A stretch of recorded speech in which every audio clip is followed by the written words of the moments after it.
Alright, welcome back, Hatt Clan fam. I got a super awesome little micro technique lesson for you. This came by request, and today we're going to be talking about all of the stylistic applications of tremolo in your guitar picking. A lot of people get confused with tremolo and they really don't know how to kind of like approach it. So I want to break down a couple different concepts on the neck here to maybe start helping you develop your tremolo and practicing it regularly so that you can add it into some of your repertoire and techniques. Let's zoom in and break it down.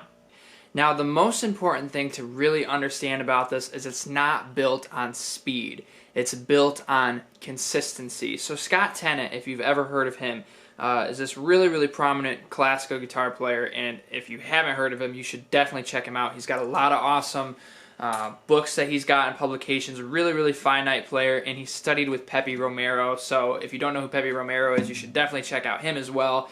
But these guys are all about really building really strong technique, because they feel like if you don't have strong technique, it's really hard to play musically well.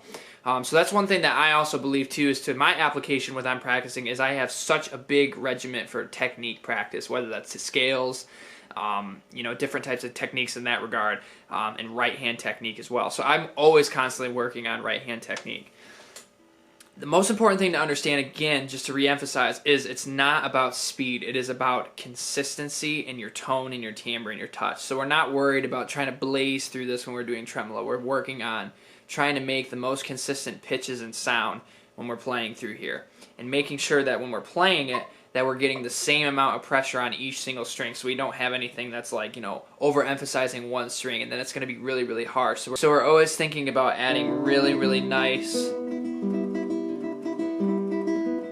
technique to each string. So before we break down what I played in the intro, I kind of want to just talk about the general concept and technique. So there's a couple different rules of thought. There are players that use 2-finger tremolo, and there's fingers that use 3-finger tremolo, and then in flamenco styles you actually use a 4 style finger tremolo, which we're going to be talking primarily about the most common, which is the classical aspect of it, where you're using just your 3 fingers here, which the most common pattern is going to be A-M-I over and over again. Just with the way that our hand sits, it works really well because our anatomy of our hand kind of closes in from our pinky finger to our index finger. We kind of close our finger like that naturally. We don't usually go this way. If you try to do it that way, there's a resistance. So we're really trying to get comfortable with kind of this idea of using A-M-I, A-M-I, A-M-I, A-M-I. And so what we're going to do is we're just going to do this on open strings for right now. And we're going to do this all on the high E string. So your thumb is just going to do your alternating of the bass, and your fingers are going to basically do the tremolo part. So without the thumb, you're going to have something that's like this, all in the high E.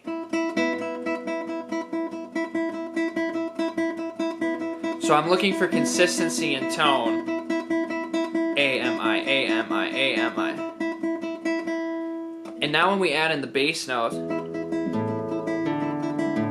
so this is a really good exercise. So I'm just alternating the bass line, all on open strings. And then eventually, you know, you can, if you wanted to grab an E minor chord.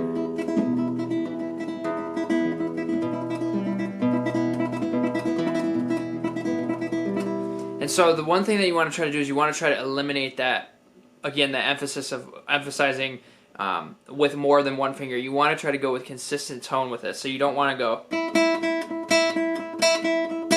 you don't want to try to have any accents. You want to just keep it nice and smooth. And that's the hardest part about tremolo, is keeping it nice and consistent. Now, one thing that I have found too is I am a player that likes to kind of gravitate towards having longer fingernails, because I'm cross-blending multiple different styles. So I'm not primarily just a classical player, although classically I am trained in that, but I play a lot of different styles of music. So my fingers have a tendency to be a lot longer than they should be. One thing that I have found too is when you really kind of take your nails down to like the level where you almost don't have a lot of nail, that's when you can get really good at tremolo. So I find that the longer nails that you have, the more difficult the tremolo aspect is, especially like if you're playing like Recuerdos de la Alhambra. That's like a really common, like, you know,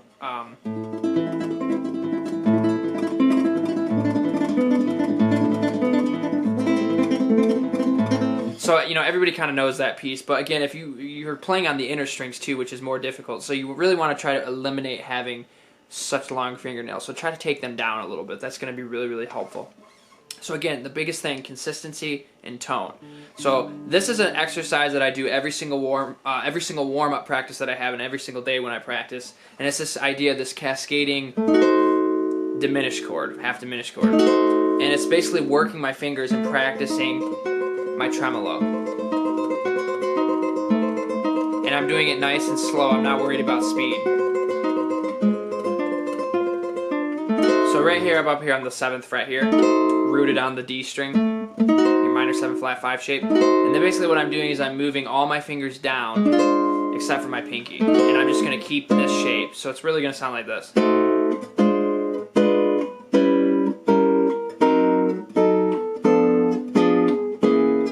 Until I run out of guitar neck. And so I'm going to do this and just keep that consistency.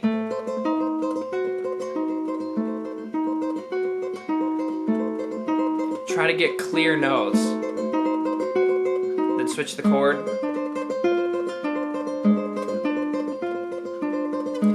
So your thumb is alternating on the bass and your top fingers are just doing that pattern on the high E.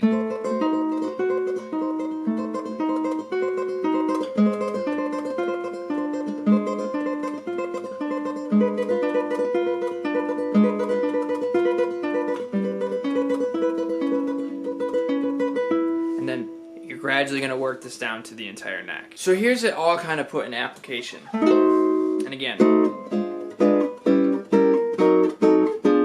you're going to just take that all down. So here's what I would do in a normal practice.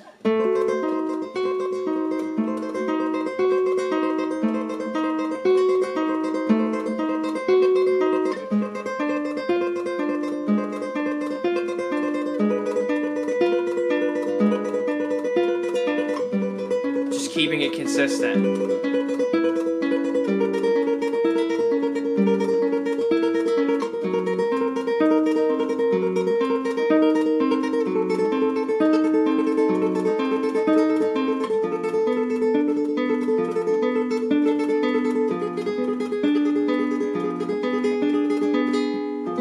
then you're going to end up running out of fretboard. So you try to avoid speeding up. Practicing with the metronome is really, really important.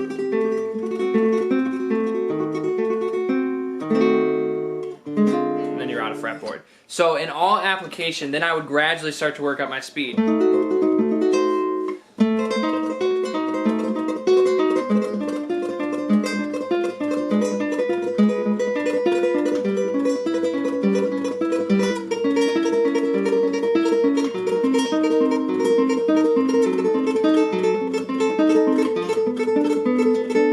I even sound kind of sloppy. I haven't practiced this today.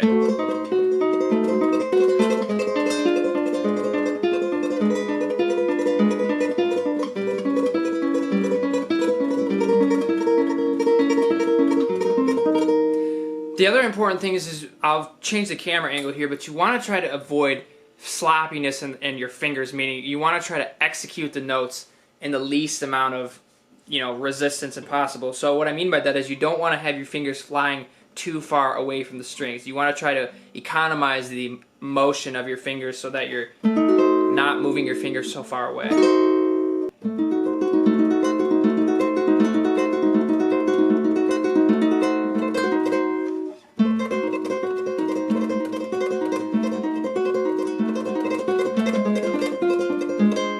So you can see that my fingers are not like flying. I'm trying to eliminate the amount of motion that I can possibly use.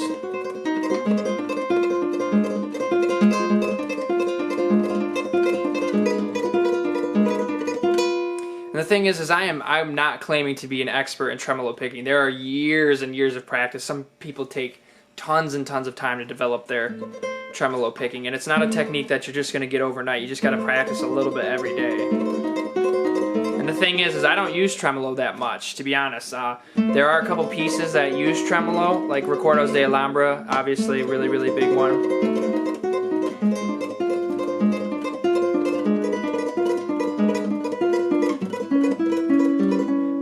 I don't use it all that much. So you have to kind of just practice it a little bit every single day and get that consistency. Alright guys, that was the video. I hope you really liked it. Let me know what you'd like to see next. And thank you again to all of the people that have been leaving the awesome comments on my videos and sharing them and talking to me about how much they really enjoy it. I really do appreciate all of your guys' words. So take care, and I'll see you all in the next video.